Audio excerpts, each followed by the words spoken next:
Crystal, True, Monica, Charlotte, Isaac, Lily, Ashley, and Cameron.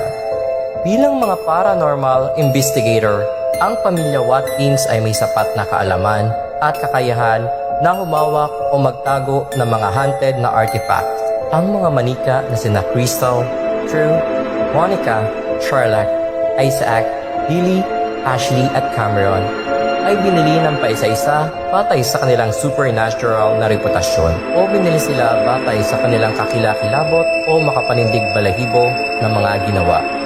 Pagkatapos ay pinagsama-sama sila ng pamilya Watkins sa kanilang tahanan sa Pennsylvania at ang pamilya ay nag-set up ng mga kamera para sa live stream ng mga manika. Sa paglipas ng panahon, ang mga tagahanga ng pamilya ay pinangalanan ang kanilang bahay na dollhouse. Bumuo sila ng webpage forum upang pag-usapan